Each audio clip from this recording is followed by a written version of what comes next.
네, 하나님 말씀 보시겠습니다.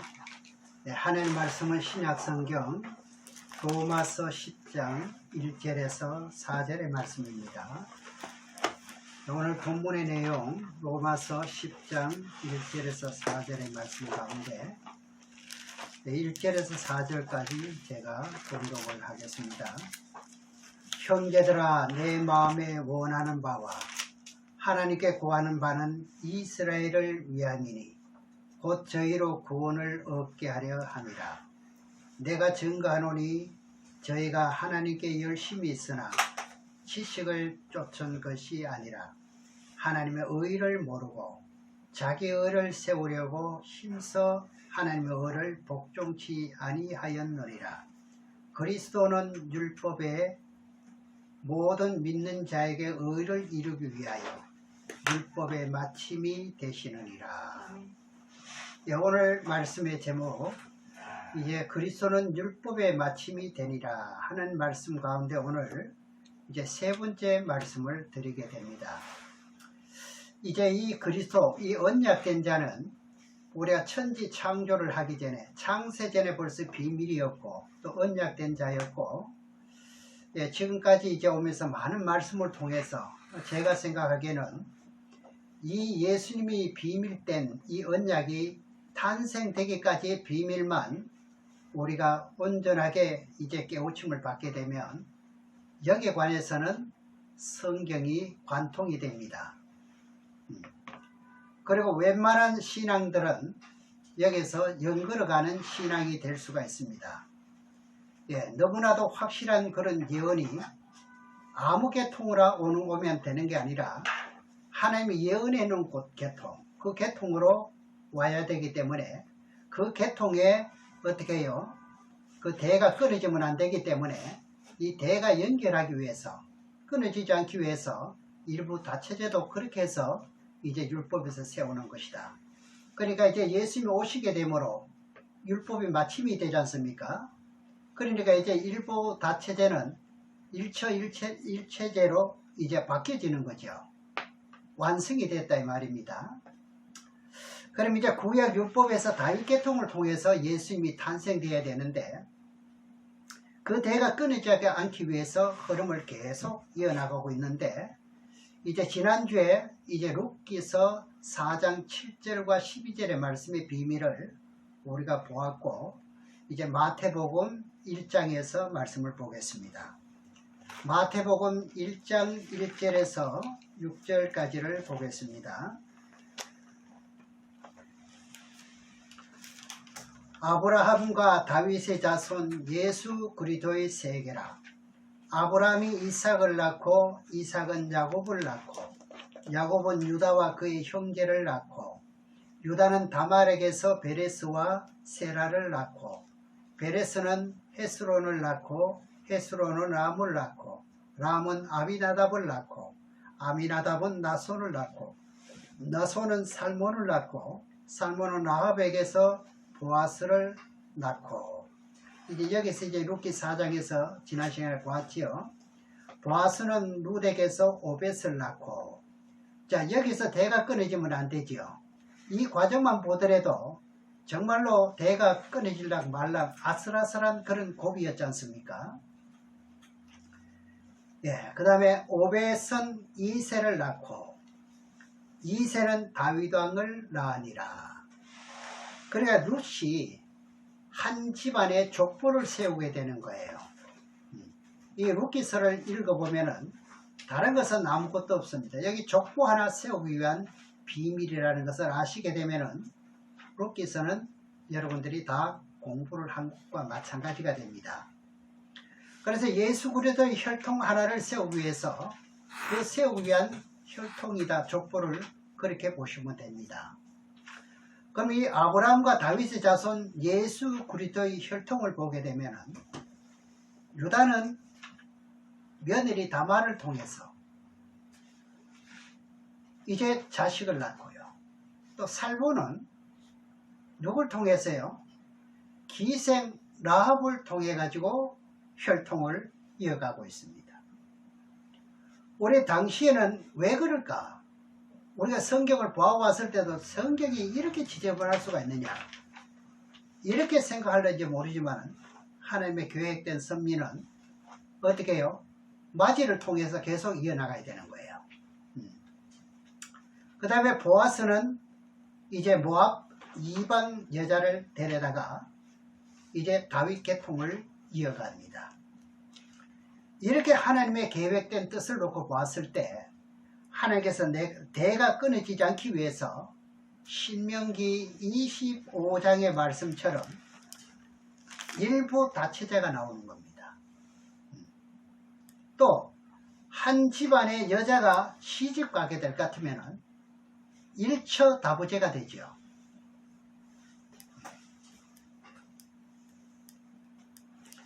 이것이 다 왜 그렇게 됐다고요? 예수님이 예, 그렇습니다.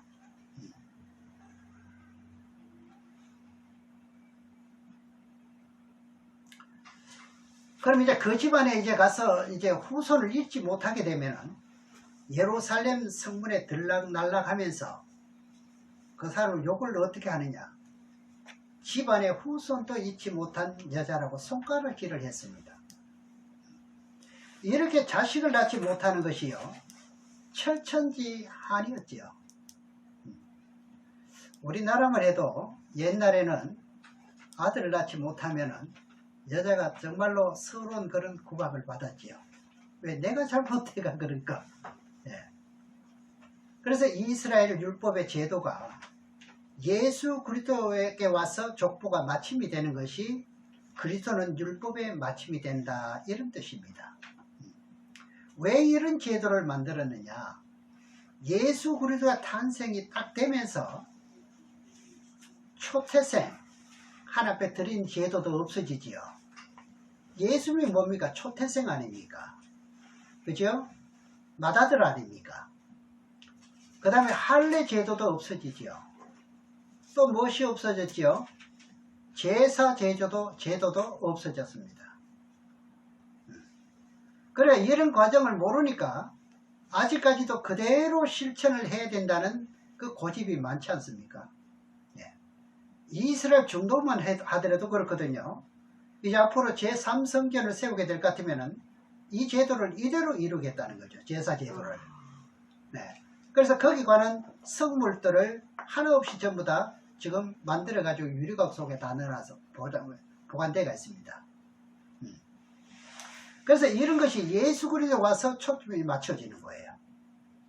네.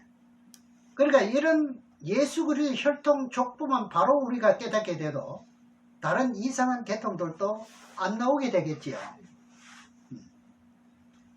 제가 어떤 사람을 만났는데 고춧가루 먹으면 안 되고 그러니까 양념을 할 때 고춧가루를 안 넣습니다. 그리고 밀가루 먹으면 안 되고 그리고 뱀장어 먹으면 그러니까 비늘 없는 고기는 구약에는 부정하다 해서 안 먹었거든요. 그래 지금 또 어떻게 해요? 그걸 그대로 실천하고 있거든요. 그래서 이런 것을 봤을 때 우리가 정말로 한 가지 뜻만 올바로 깨우쳐도 많은 것을 정리가 될 수가 있거든요. 그래 너무너무 신기할 정도로 성경이 관통이 되지는 거예요. 아무리 초신자다 하더라도요. 이 흐름의 계통 바로만 알게 될 것 같으면 많은 것을 알지 못해도 예수를 어떻게 믿어야 되는지를 확실히 나오게 됩니다.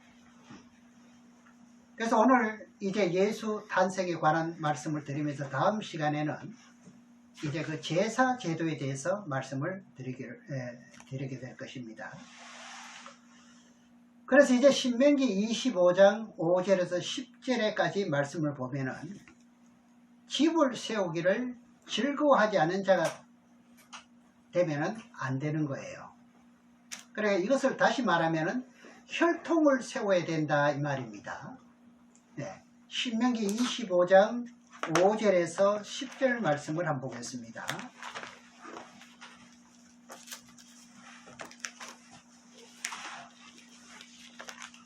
이 구약에는 이제 시집을 가도 상당히 그 고충이 많은 것 같아요. 단번에 어떻게 해요? 아들 낳으면 괜찮은데 그렇지 않을 경우는 참 이렇게 요걸 얻어먹는 그런 과정이 신명기 25장 5절에서 10절에 기록되어 있습니다. 잘 보시겠습니다. 형제가 동거하는데 그중 하나가 죽고 아들이 없거든 그 죽은 자의 아내는 나가서 타인에게 시집가지 말 것이요.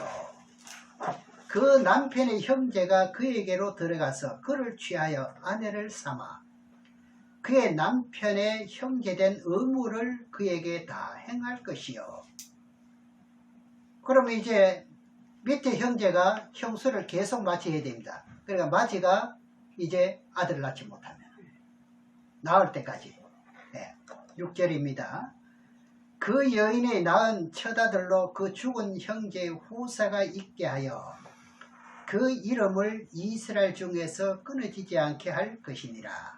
그러나 그 사람이 만일 그 형제의 아내 취하기를 즐겨하지 아니하거든 그 형제의 아내는 그 성문 장로들에게 나아가서 말하기를 내 남편의 형제가 그 형제의 이름을 이스라엘 중에 있기를 싫어하여 남편의 형제된 의무를 내게 행치 아니하나이다 할 것이요.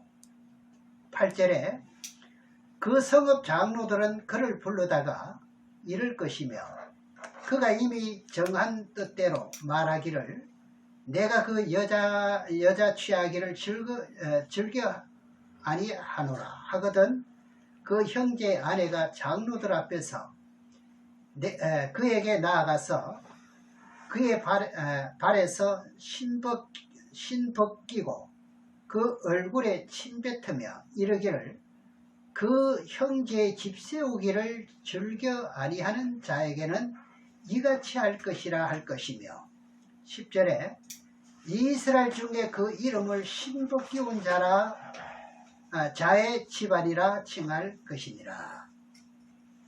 이렇게 했습니다. 구약에는요. 한 집안에 시집 가서 대를 잇지 못하고 남편이 죽으면 어떻게 해요? 그 형제가 형수를 데리고 살아야 되는 거죠. 집안에 대가 끊어지면은 어떻게 해요? 안 되기 때문에 대가 끊어지면 어떻게 해요? 신벗기운 집안이라 이렇게 손가락질을 받게 되는 거예요. 들어가면서 나오면서. 그러니까 옛날에도 아까도 말씀드렸지만 우리나라에도 아들을 잊지 못하면 손가락질을 받았습니다. 아시는가 모르겠지만 우리 때만 해도 그런 예가 굉장히 많았습니다. 쫓겨나죠. 아니면은 또 철을 받아들이게 됩니다. 옛날에 그 시바지 가는 게 다 그런 맥락에서 나온 거예요. 그래서 예수의 복음을 전할 때도 이제 수가성 여인과 대화해서 내가 주는 물을 먹는 자는 배에서 생수가 터져 나올 것이다. 그때 이제 예수님께서 네 남편을 데리고 오라 그럽니다. 여자에게 하니까 나는 남편이 없나이다 그럽니다. 그럼 이제 여자가 실제로 남편이 없습니까? 있었었거든요. 아직까지 옳은 남편을 맞이하지 못했다는 뜻이죠. 그래서 내 남편이 5이 있는데 예수님께서 이제 탁 찔러가 말합니다. 지금으로 말하면 투시한다 그러죠. 딱 찔러 말하는데 지금 있는 남편도 내 남편이 아니다 그럽니다. 하니까 당신은 선지자로소이다. 그럼 여자가 뭐 그렇게 남편이 5이나 되고 지금 있는 남편도 아니라면은 그럼 몇 번째입니까? 6번째가 되죠. 성경 말씀이 여기서부터 다 이루어지는 거예요. 이것이 예수 한 번 탄생시키기 위한 것이다 이 말입니다. 마태복음 22장에서도 보겠습니다. 마태복음 22장 24절에서 33절까지 보겠습니다.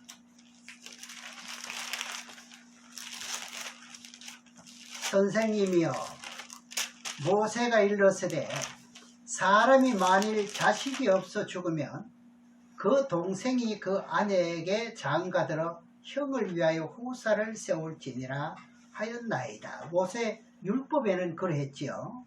25절에 우리 중에 칠형제가 있는데 마지 장가들었다가 죽어 후사가 없으므로 그의 아내를 그 동생에게 끼쳐두고 그 둘째와 셋째로 일곱째까지 그렇게 하다가 최후에 그 여자도 죽었나이다. 그런즉 저희가 다 그를 취하였으니 부활 때 일곱 중에 네 아내가 되리까. 참 궁금한 것 아닙니까? 그죠? 예. 그래서 29절에 보니까 예수께서 대답하여 가로사대 너희가 성경도 하나님의 능력도 알지 못하는 거로 오해하였도다. 부활 때는 장가도 아니가고 시집도 아니가고 하늘에 있는 천사들과 같으니라. 천사도 생산하는 것이 없습니다. 죽은 자의 부활을 언언할진대 하나님이 너희에게 말씀하신 바 나는 아브라함의 하나님이요 이삭의 하나님이요 야곱의 하나님이로다 하신 것을 읽어보지 못하였느냐. 하나님은 죽은 자의 하나님이 아니요 산 자의 하나님이라 하시니 무리가 듣고 그의 가르치심에 놀라더라. 우리가 말재주가 없더라도요 하나님의 뜻만 바르게만 전하게 될 것 같으면 하나님의 말씀은 어떻다 했습니까? 살았다 그럽니다. 그러니까 우리가 전도를 나는 말재주가 없어서 전도하는데 참 이게 잘 안 된다고 이래 말하는데 다른 것 없습니다. 뭐대로만 하면 돼요? 말씀대로만 하면 돼요. 이 말씀은 일반 어떤 그런 사람이 지은 말씀과 달라요. 그래서 예수님이 하신 말씀도 모두 어떻게 했습니까? 예수님이 당신이 하신 말씀도 모두가 누구의 말이라 그랬죠? 아버지께서 나에게 주신 것을 너에게 전하노라 그러잖아요. 그래야 그 말씀이 능력이 있는 거죠. 그것이 하나님의 거룩한 말씀이라는 겁니다. 예수님이 지금 한 여자, 그러니까 7 여자를 데리고 살았는데 나중에 죽었다가 부활되면은 누구의 아내가 됩니까? 서로 치고받고 싸우가 이기는 사람이 그 여자를 데리고 삽니까? 이런 질문이었지요. 이런 것들이 다 예수 그리스도 한 생명을 탄생시키기 위한 제도였다는 겁니다. 그럼 이렇게 되면 구약에서 이 모든 비밀과 여기까지만 알아도 여러분들이 신앙이 무엇인지 분명히 이제는 뭐가 잡히지 않습니까? 성경에도 여러분 지금까지 읽었을 때 깨우침 못 받았던 것이 이제는 여기에 관한 말씀은 다 여러분들은 관통이 되는 거예요. 어디까지? 계시록까지 관통이 되는 겁니다. 신기합니다. 성경은요. 그래서 이제 제사 제도의 방법이 있잖아요. 이제 율법에서 제사 제도 방법이 뭐냐면은 번제, 첫 번째 번제가 있었고 소제가 있고 화목제가 있고 속건제가 있었는데 너희들이 이런 죄를 범하면은 그리고 저런 죄를 지으면 이런 것 이런 번제에 속한 것이다. 다 어떻게 해요? 딱딱 그렇게 맞는 번제를 제사를 드리는 거예요. 그럼 원수가 되었던 화목제, 원수가 되어서 무슨 번제를 드려야 돼요? 화목제 제사를 드려야 되죠. 예. 그리고 사람과 사람끼리 부딪혀 싸웠던 죄, 그리고 하나님의 성물이 있지 않습니까? 여러분들이 감사의 물을 드리고 건초가 물을 드리고 여러 가지 드리지 않습니까? 이 성물도 잘못 사용하게 될 것 같으면은 무슨 제사를 올바로 드려야 돼요? 이걸 뭐 속건제라 그래요. 예, 속건제. 이런 모든 죄까지도 예수 그리스도의 이름 하나로 다 해결된다는 겁니다. 그럴 때마다 구약의 말씀을 보면서 하나님 내가 이러이러한 죄를 지었습니다. 그것을 놓고 기도합니다. 기도하면은 하나님이 이제 나 이런 죄를 용서해 주세요 하면은 무작정 용서해 달라는 것보다도 거기에 관한 말씀을 가지고 어떻게 해요? 구하면은 하나님이 그 제목을 놓고 기도했을 때 용서가 빠르다 그 말입니다. 지금도 마찬가지잖아요. 내가 무슨 죄를 지었다. 내가 어떻게 해요? 속건죄, 성물을 더럽혔다. 이렇게 했을 때는 내가 성물을 더럽혔나이다 하면서 기도할 것 같으면 응답이 잘 될까요? 안 될까요? 내가 11조를 정확하게 드려야 되는데 드리지 못했다 할 때는 성물을 뭐 한 거에 돼요? 더럽히게 되죠. 이게 응답이 가로막히는 원인이 여기서 나오는 거예요. 네. 그렇게 기도할 때 하나님께서 응답이 빠르다 이 말입니다. 그래서 정직한 예물은 시편 말씀에도 보면은요 하나님이 기뻐하신다 그럽니다. 예물을 드려도 정직하게 드려야 된다 이 말이죠. 이런 것을 놓고 봤을 때 이제 성물 하나만 가지고도 알 수가 있는 거죠. 저 역시도 마찬가지입니다. 저는 교회에 무슨 예물이 들어오게 될 것 같으면 그게 분류가 전부 다 다릅니다. 어떤 예물은 제가 쓰고 싶어도 못 씁니다. 끼니가 없어도 그걸 가지고 어떻게 해요? 통장에 인출해 가지고 사용하지 못하는 예물이 있습니다. 만약에 그렇게 될 것 같으면 어떻게 해요? 성물을 더럽힌 자가 되는 거예요. 그래서 정직한 제물은 누가 기뻐하신다는 거죠? 하나님이 기뻐하신다는 거예요. 네. 그러니까 이런 것을 여러분들 한 가지만 올바르게 알아도 얼마나 좋습니까? 그러니까 하나님 원하는 제물을 바르게 드리는 사람은 하나님이 기뻐한다 이렇게 됐습니다. 그래서 이런 걸 두고 어떻게 해요? 네가 시험해보라 그러지요. 한번 해봐라 내가 응답을 하지 않는가 이런 말씀을 하시는 거예요. 우리가 이런 것을 바르게 알았을 때 힘이 생깁니다. 그래서 요한복음 4장의 소가성 여인과 대화하는 모습을 다시 보면은 예수님이 사마리아 그 지역에 수가라는 동네가 있는데 이제 거기서 대화하는 가운데 여자도 한 집안에 대를 잇지 못해 가지고 한 집안에 그러니까 그 남편을 여럿을 데리고 살게 되는 거예요. 네. 요한복음 4장 14절에서 한번 보겠습니다. 14절에서 21절까지 한번 보겠습니다.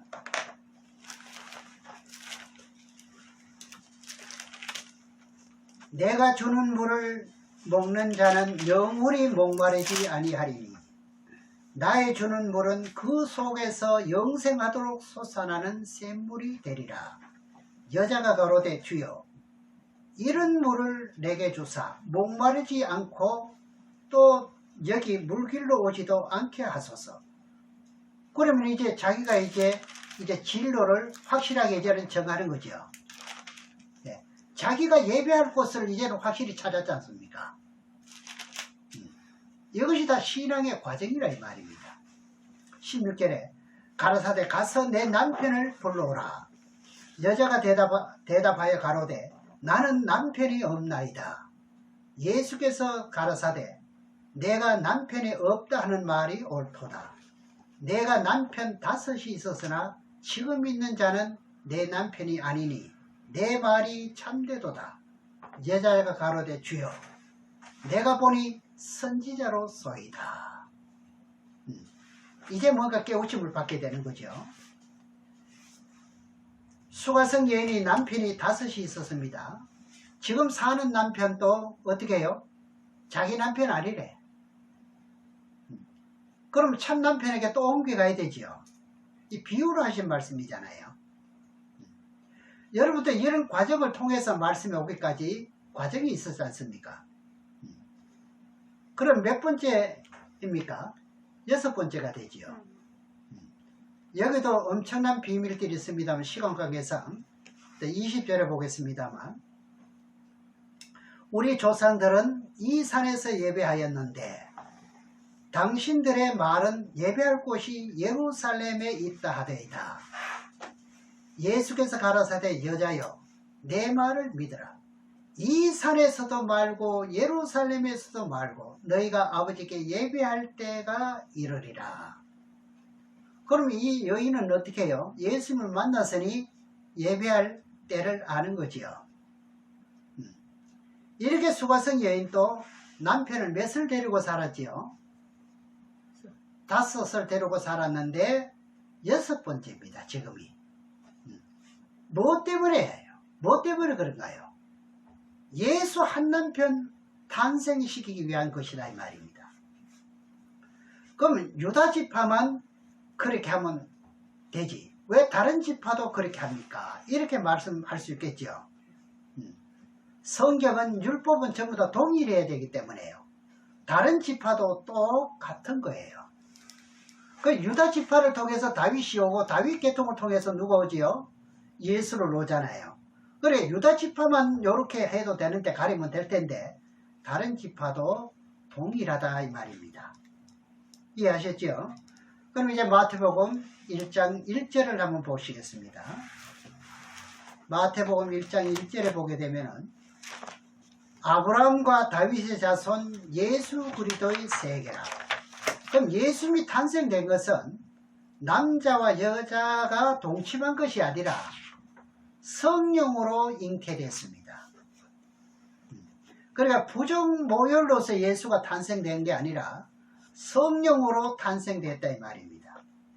그 말씀이 18절에서 21절까지 보면 거기에 나옵니다. 마태복음 1장 18절에서 21절까지 그 말씀을 한번 보겠습니다. 예수 그리스도의 나심은 이러하니라. 그 모친 마리아가 요셉과 정혼하고 동거하기 전에 성령으로 잉태된 것이 나타났더니 그 남편 요셉은 어려운 사람이라 저를 드러내지 아니하고 가만히 끊고자 해. 만약에 드러내면은 여기는 여자가 끝입니다. 죽습니다. 율법에는 그렇지 않습니까? 왜? 결혼하기 전에 남의 그런 이제 남자와 통관해 가지고 애기가 배가 불러오고 있다는 거죠. 이거 소문내면 될까요 안 될까요? 큰일 나죠. 그러니까 요셉이 얼마만큼 참 어려운 그런 성경에도 그렇게 말씀해 놨잖아요. 참 어려운 자라고요. 그러니까 이런 말씀을 비밀을 지키는 거예요. 그래서 어떤 사람들은 집안의 이 모든 것을 다 까발리는 사람도 있는데 이거는 아닙니다요. 20절입니다. 이 일을 생각할 때 주의 사자가 현몽하여 가로되 다윗의 자손 요셉아 내 아내 마리아 데려오기를 무서워 말라. 제게 잉태된 자는 성령으로 된 것이니라. 아들을 낳으니 이름을 예수라 하라. 이는 그가 자기 백성을 저희 죄에서 구원할 자이심이니라 하니라. 그러니까 예수님은 마리아 몸에서 성령으로 잉태됐습니다. 다른 남자와 동침을 해서 산 것이 아닙니다. 그렇죠? 그래서 요셉이 끊고자 끊었으면은요, 예수님은 어떻게 될까요? 다윗 혈통에 태어날 수 없잖아요. 그러면 성경이 안 이루어지는 거예요.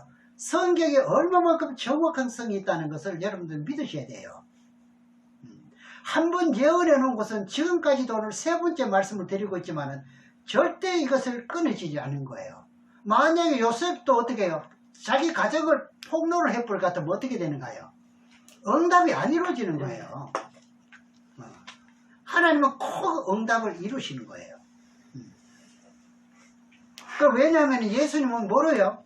성령으로 잉태됐는데 로마서 1장 3절에 보시게 되면요, 이제 육적으로는 왜 다윗의 혈통으로 태어났는가 했더니 요셉이 정혼해놓고 이혼했으면 안 되는 거예요. 그래서 마리아는 다윗의 혈통의 남자와 결혼을 해야 다윗의 혈통이 되잖아요. 요셉은 다윗의 혈통이거든요. 여기서 거부해버리면 다윗의 혈통이 안 됐단 말입니다. 그럼 다윗의 혈통이 없이 자식을 낳게 되면 이게 안 되잖아요. 요렇게 딱 무슨 퍼즐을 맞추듯이 하나 어김없이 착오 없이 이루어지는 것을 볼 수가 있습니다. 그 뜻이 이루어지지 않을 것 같으면 하나님께서 가만두지 않은 거예요. 구약에도 그랬죠. 시동생이 형수를 데리고 안 살 것 같으면 가만둡니까? 그래 욕을 얻어먹잖아요. 예. 그래 이것이 한마디로 자주 제가 용어를 씁니다만 예수 한 생명 탄생시키기 위한 그 율법이라다 이 말입니다. 그 로마서 1장 3절을 보겠습니다. 예, 로마서 1장 3절에 보면은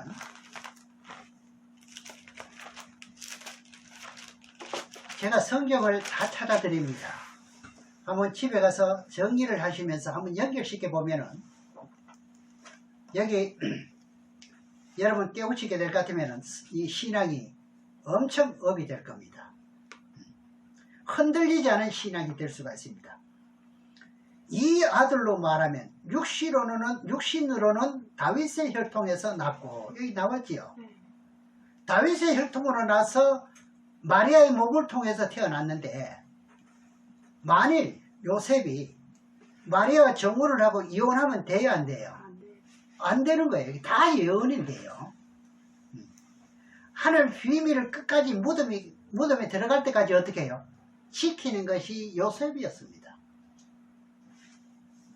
예, 요셉이었습니다.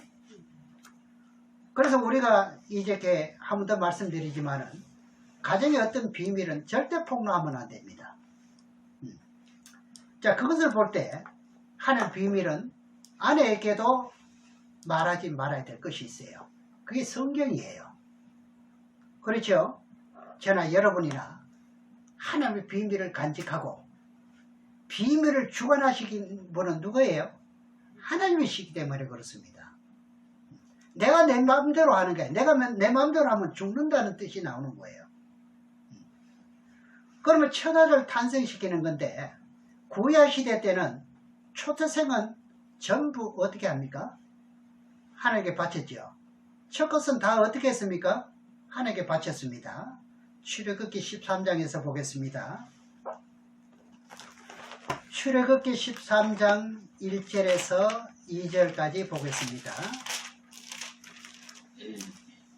여호와께서 모세에게 일러 가라사대 이스라엘 자손 중에 사람이나 짐승이나 물어나고 초태생은 다 거룩히 구별하여 내게 돌리리라. 이는 내 것이라 하신지라. 내 것이 누구 것이에요? 하나님의 것이라는 거예요. 그래 초태생은 왜 하나님께 바치라 했는지 그 이유는 맏아들 예수를 바치기 위해서입니다. 오묘하지 않아요? 예수님이 왜 맏아들입니까? 예수님이 이 땅에 태어났는데 하는 남자와 여자와 사람을 해서 태어났습니까? 아니면은 성령으로 태어났는가요? 성령으로 태어난 분은 한 분 맏아들이잖아요. 누가복음 2장에 가서 한번 보겠습니다. 2장 1절에서 7절까지 말씀을 보겠습니다.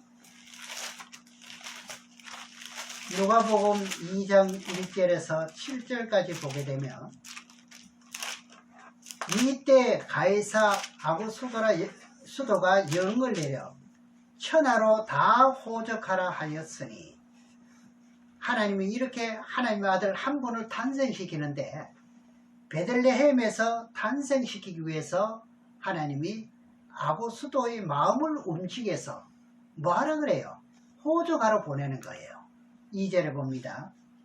이 호적은 구레노 수리아 총독되었을 때 척번한 것이라. 모든 사람이 호적하러 각각 고향으로 돌아가매 요셉도 다윗의 집 족속인 고로 갈릴리 나사렛 동네에서 유대를 향하여 베들레헴이라는 다윗의 동네로 그 정원한 마리아와 함께 호적하러 올라가니 마리아가 이미 잉태되었더라. 거기 있을 때 해산할 날이 차서 맏아들을 나 강보로 사서 구위에 누였으니 이는 사관에 있을 곳이 없음이리라.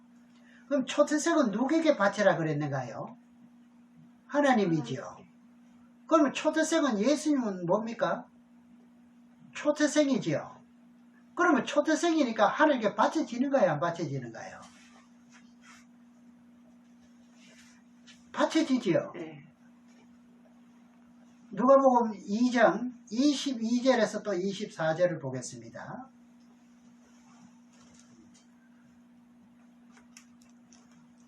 모세의 법대로 결례의 날이 참에 아기를 데리고 예루살렘에 올라가니 이는 주의 율법에 쓴 바 첫 해 처음 난 남자마다 주의 거룩한 자라 하리라 한 대로 아기를 주께 드리고 24절에 또 주의 율법에 말씀하신 대로 비둘기 한 쌍이나 혹 어린 방구 둘로 제3이더라.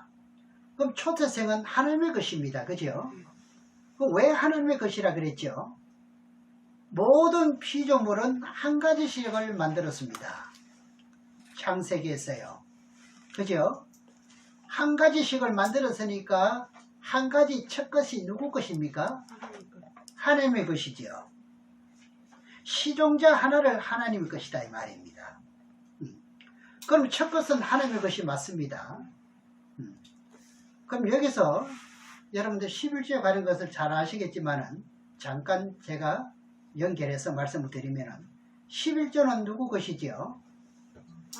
요거 첫 것 아닙니까? 그죠? 인간이 아무리 머리를 쓰고 꾀를 써도 하나님은 다 가져가십니다.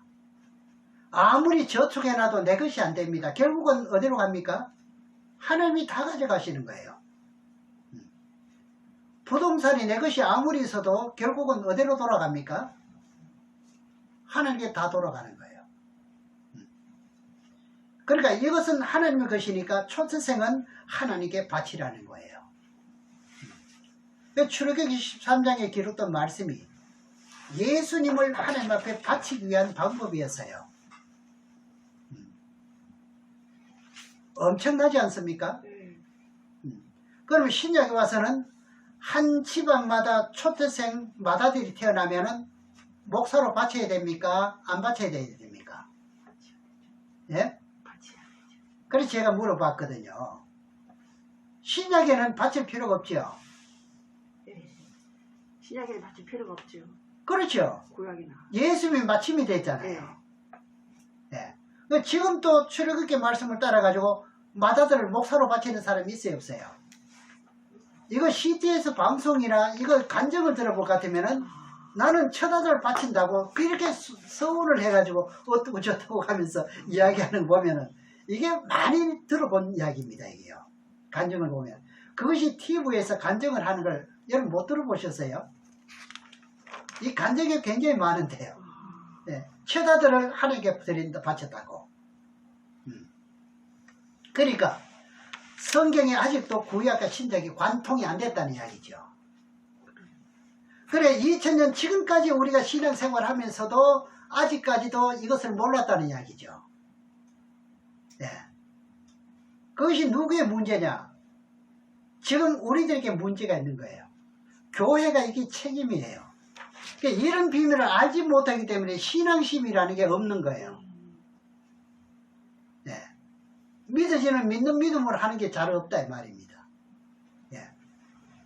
그러니까 우리가 먼저 은혜를 받았으니까 이것을 널리 빨리 어떻게 해요? 증거해야 되는 거예요. 여기요. 그래서 이런 걸 널리 전해가지고 마음을 시원하게 드리는 그런 자리에 들어가야 된다 이 말입니다. 지금 또 만약에 독자가 태어날 것 같으면 받아들입니다.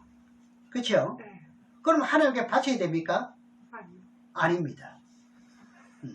신약 시대에는요.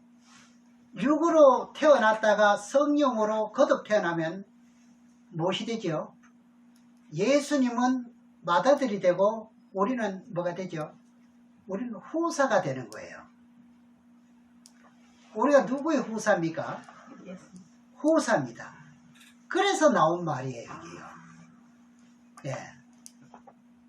그 우리도 예수 그리스도를 믿는 자는 하나님의 아들이 된다고 요한복음 1장 12절에 말씀하고 있잖아요.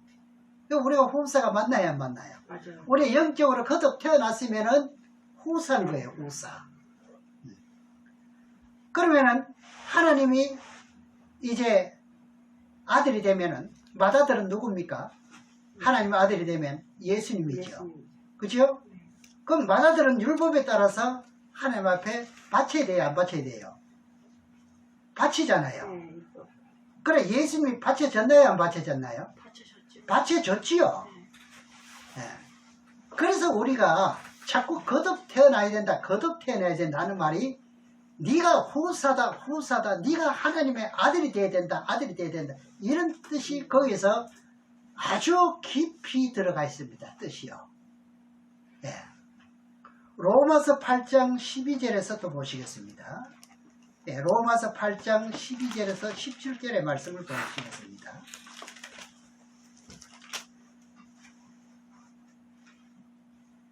예. 이게 이제 족보 이게 쭉 연결되는 게 마침이 되는 게 때문에 어찌 보면 말씀이 좀 재미없을 수도 있겠으나 이제 여러분들이 한번 다시 복습을 한다면 엄청난 다른 말씀보다 업이 될 수가 있습니다. 12절에서 17절까지 말씀 보면은 그러므로 형제들아 우리가 빚진 자로 돼 육신에게 져서 육신대로 살 것이 아니라 너희가 육신대로 살면 죽을 것이로되 영으로 몸의 행실을 죽이면 살리니 무릇 하나님의 영으로 인도함을 받는 자들은 곧 하나님의 아들이라.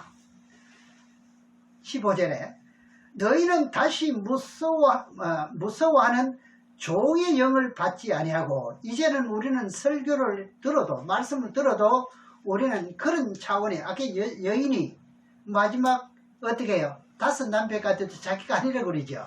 자기 남편이 아니라 그러죠. 같은 말입니다. 하여고 양자의 영을 받았으므로 아버지라 부르짖느니라.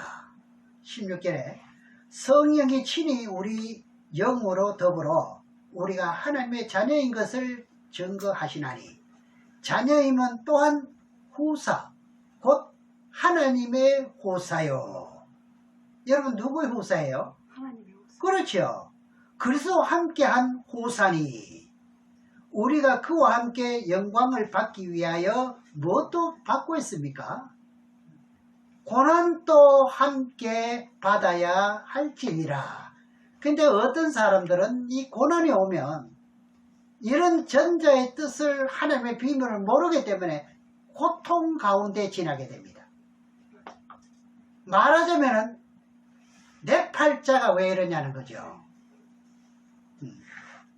여러분의 고난은 뭡니까?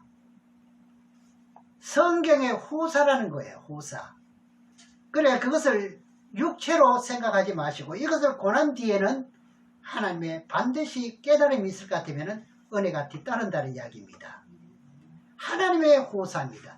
그러니까 후사니까 모두요. 그 영광을 받기 위해서는 모두 함께 받아야 된다. 고난도요. 네. 제가 이제 그 유튜브를 이제 보냈습니다만 여러분 받아보셨는지 모르겠습니다만 미국의 어떤 사람이 돈을 신앙을 잘하는 사람인데 돈을 엄청 많이 벌었어요. 벌었는데 이 사람이 이제 그때 당시에 그 병 이름이 어제 뵀는데 또 잊어버렸네. 췌장암이라든가 이것이 걸려가지고 이거는 죽음을 기다릴 수밖에 없는 거예요. 근데 이분이 기도하는데 네 감사만 했다는 거예요. 저 사장은 죽는 사람이요. 죽는 사람인데 감사만 하니까 낫게 하더래요. 이게 깨달은 이 말씀이 생각나더라고요. 세상 의학으로는 죽어야 될 사람인데 그래서 이제 회사 출근을 하니까 모두가 깜짝 놀라다는 거예요. 그 예수님이 성령으로 이제 성령으로 난 중에 맏아들이 됩니다. 그렇죠? 우리는 성령으로 거듭 태어났으니까 뭐가 되죠? 후사. 후사가 되죠. 그래서 오늘 본문 내용이 로마서 14장 1절에서 4절 아닙니까? 그리스도는 율법의 마침이 된다는 거잖아요. 그럼 지금 또 마다들을 바쳐야 돼요? 아니. 안 바쳐야 돼요. 지금은. 그래 간증하는 걸 볼 같으면은 참 어떨 때 보면은 이게 웃음이 나와요. 네. 그게 성경적인 줄 알고요. 네. 그러면 율법의 제도를 만든 것은 무엇을 위해서요? 제도를 만들었는가 했더니 예수 그리스도 한 분을 위해서 이제 법을 세워 나오는 겁니다. 그렇죠? 이제 누가복음 24장 27절의 말씀을 또 보겠습니다. 예, 누가복음 24장 27절에 보면 이에 모세와 및 모든 선지자의 글로 시작하여 모든 성경에 쓴바 자기에 관한 것을 자세히 설명하시니라. 그러니까 이렇게 해놓을 것 같으면 모든 말씀을 우리가 성경을 읽을 때 어떻게 해야 돼요? 이게 비밀이 나와야 되는 거예요. 이런 것도 없이 그냥 성경만 여러 번 많이 본다고 해서 되는 게 아니죠. 우리가 보는 성경은 따져 들어가게 될 것 같으면 엄청난 비밀들이 있는 거예요. 그래서 성막론 중에 제사장이 있잖아요. 제사장 에봇이 있지요. 그러니까 지금으로 하면 가운이죠. 에봇 밑에 보면은 성류 하나 달고 종 달고 성류 하나 달고 종 달고 그랬었거든요. 그 에봇 칼 같으면은 이 허리춤에 있잖아요. 그러니까 허리띠 같습니다. 그럼 허리띠에 뭘 어떻게 해요? 종 달고 성류 달고 종 달고 성류 달고 왜 그랬을까요? 성류는 뭘 먹지요? 실을 먹어요. 그것도 딱딱해요. 네. 성류가 그래 또 비싸더라고요. 예. 실을 먹습니다. 그래서 누가복음 8장 11절에 가니까 하나님의 말씀은 무엇이요? 시요 그럽니다. 그럼 모든 과일은 겉에 살을 먹습니다. 그렇죠? 성류만큼은 실을 먹어요. 그러니까 하나님 말씀이 무엇이라고요? 씨앗을 증가하는 것이 성류입니다. 그래서 제사장 너는 뭐만 증가하라? 씨앗 때는 하나님의 말씀만 증가하는 그 종을 다는 거예요. 그 종 달고 이 성막론 이거 하나만 알아도 엄청나. 그러니까 딴소리 하지 말고 무슨 소리만 하라? 하나님의 말씀의 씨앗만 증가하라 이런 뜻이에요. 네. 그럼 방울은 누구 소리를 낸다는 겁니까? 방울은요 하나님의 말씀의 씨앗의 소리를 내라는 거예요. 오늘 전국적으로 전 세계적으로 이제 하나님 앞에 이제 제사를 이제 예배를 드리는데 무슨 소리를 내야 돼요? 말씀의 씨앗의 소리를 내라 그 말입니다. 제사장은 하나님 말씀의 씨앗의 소리를 내라. 목사는 그러니까 모든 구약의 율법의 제도에서 조각목이라는 말을 많이 들었죠. 조각목. 조각목은요 자라는 것이 척박한 땅에서 좋은 땅이 아니라 그 자라는 나무가 조각목이에요. 조각이 조각목이 아니라 예. 그러니까 고난 속에서 자란다는 것이 무슨 목이다? 조각목이라는 거예요. 이 나무의 비밀도 엄청난 겁니다. 이게요. 그럼 방주를 만들 때 무엇을 만들었죠? 잣나무로 만들었죠. 그러면 우리가 배를 만들 때 옛날에 보거든 전부 다 무슨 나무로 만들었습니까? 참나무라고 아시나요? 도토리. 예? 예. 우리 옛날에 그것을 꿀밤나무라 그래요. 예. 그것이 배를 만드는데 그게 재료라 그래요. 그럼 방주는 무엇을 만들었냐? 잣나무로 만들었습니다. 왜 잣나무로 만들었을까? 잣은 창세기 제가 말씀드릴 때도 말씀드렸죠. 아래로 보고 열매를 맺는 게 아니라 하늘 쳐다보고 열매를 맺는 거예요. 하나님의 영광이죠. 이런 것들을 자세히 알게 되면은 하나님의 섭리가 얼마만큼 그냥 창조한 게 아니라 다 뜻이 있다는 거예요. 식물도 나무도 우리가 그 비밀을 알게 될 것 같으면 전부 거기다 하나님의 비밀이 다 있다는 거예요. 그래서 성경에 나무에 대는 거 많이 나오잖아요.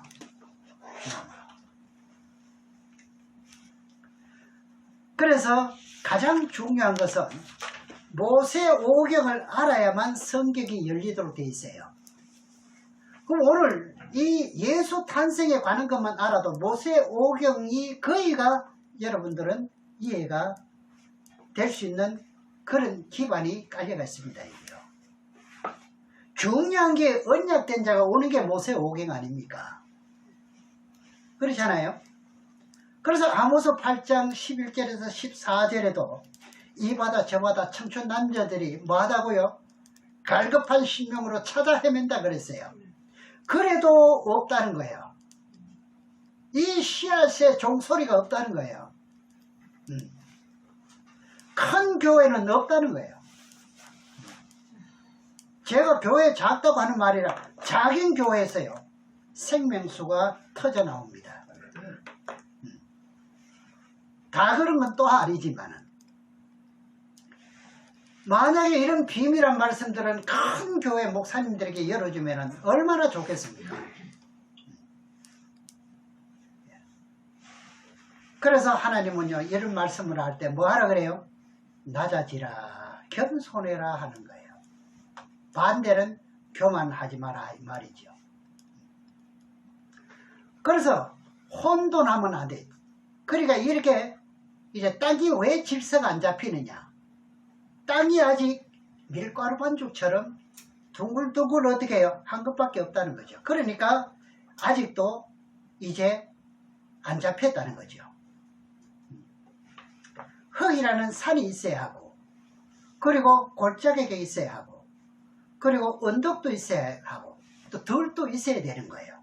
하나만 가지고는 안 되죠.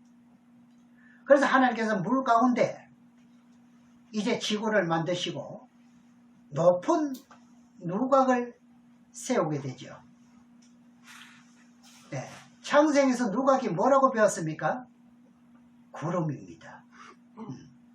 누각에서 뭘 내려줘요? 비를 내려주면은 산에서 흠뻑 젖으면 골짜기로 흘러내려가지요.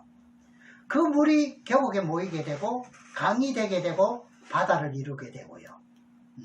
물이 다시 어디로 갑니까? 수증기가 또 올라갑니다요. 계속 회전하도록 되어 있어요. 올라가가 다시 또 내려옵니다. 이렇게 회전하는 겁니다. 이걸 보고 성경에는 뭐라고 그래요?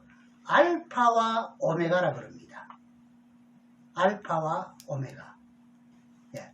물이 내려왔으면 올라가는 게 뭡니까? 알파와 오메가가 되죠. 이런 섭리의 뜻을 아직도 땅이 혼돈하다는 것을 성사학당에서는 풀지 못하고 있습니다. 그러니까 어두워지는 데는 계속 어두워집니다. 마지막 때는요. 그럼 여러분들 다 어디로 소망하고 가는 겁니까? 밝은 곳이잖아요. 그럼 여러분들은 날이 가면 갈수록 뭐 해줘야 돼요? 마음이 밝아져야 돼요. 그런데 죄송하지만은 교회도 어두워지는 데는 계속 어두워져 갑니다. 그리고 밝은 데는 계속 밝아집니다. 그러니까 이것을 들을 데가 없는 기간이 온다는 겁니다. 그럼 이것을 좀 어려울 것 같으면은 아시아 7교회를 볼 것 같으면 다 똑같은 교회가 아니잖아요. 네. 그죠? 네. 밝은 교회가 있고 아예 깜깜한 교회가 있고요. 네가 믿었다나 하나님 믿는다나 어떻게 해요? 죽은 교회라고요. 계시록 3장 1절은 사도교회를 보고 책망하지 않습니까? 네. 이런 것을 늘 생각하시면서 여러분들은 성경을 보실 때, 그리고 집안에 계실 때나 어디에 계실 때도 항상 깨우침을 받는 여러분이 되시길 주님으로 축원합니다. 그래서 때에 맞는 말씀을 증거하지 못하면 다 뺏기도록 돼 있어요. 이것이 목사님들에게는 가장 두려운 말입니다. 때에 맞는 말씀을 증거하지 못하면 어떻게 한다고요? 다 뺏기도록 돼 있어요. 그게 마태복음 24장 45절에서 47절을 기록하고 있습니다. 그래 이것을 가지고 이사야서는 예언하기를 짓지 못한 벙어리 개다 이렇게 나옵니다. 왜? 때가 됐으면 짓어야 되는데 때가 됐는데도 짓지 못하니까, 짓긴 짓는데 헛소리를 하니까. 그것이 이사야 56장 10절에서 11절에 기록되어 있습니다. 그럼 우리는 다 어떻게 해요? 벙어리 종이 되면 됩니까? 절대로 벙어리 종이 되면 안 됩니다. 때가 되었으면 때에 맞는 말씀을 증거해야 됩니다. 지나간 것 말고. 그죠? 예. 그러니까 때를 따라 짖어줘야 된다 이 말입니다. 이것이 하나님께서 저와 여러분들에게 주신 뭡니까? 은혜입니다. 여러분 개인에게 주신 바로 이게 은혜입니다. 하나님께서요. 이 은혜를 생각하면 여러분 기쁨이 충만해질 겁니다. 많은 사람인데 나에게는 이런 것을 줬다고요.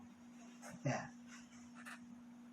그래서 오늘 다양하게 지금 이제 3회에 걸쳐서 이제 말씀을 드렸지만 핵심은 뭐냐? 로마서 10장 1절에서 4절까지 그리스도는 뭐지요? 율법의 마침이 되는 거예요. 제사제도도 마침이 되는 것이 뭔지 알아야 되고, 할례, 세례, 이 마침도 어떻게 되는지를 알아야 된다 이 말입니다. 그래서 어디서부터 이것이 다 시작됐느냐? 창세기 12장에서부터 시작되더라는 거예요. 네. 그래서 오늘 본문을 정리하면은 그리스도는 율법의 마침이 되기 때문에 창세기 3장 15절부터 이것이 예언하고 있습니다. 그러면 창세기 3장 15절에 예언한 것이 마지막 마침이 되려면 이분이 오시면 마침이 되잖아요. 그죠? 여자의 후손이 와야 되잖아요. 오면 끝이 나지 않습니까? 그래서 홍수 심판이 끝나면서 셈의 후손을 통해 가지고 하늘에 영원한 복을 준다는, 그때 예언했죠. 노아가 셈에게 복을 주실 때요. 그래서 셈의 혈통으로 노아의 후손으로 10대손으로 오게 되고, 그리고 아브라함에게 자식을 주면서 너를 통해서 어떻게 한다 그랬죠? 모든 민족이 복을 받게 한다는 내용이 누구였다고요? 바로 예수 그리스도였다는 겁니다. 그러니까 로마서 10장 1절에서 4절까지 그리스도는 율법의 마침이 된다는 겁니다. 그래서 오늘 율법의 마침이 되는데 예수 탄생까지 말씀을 여기까지 맺겠습니다. 기도하겠습니다.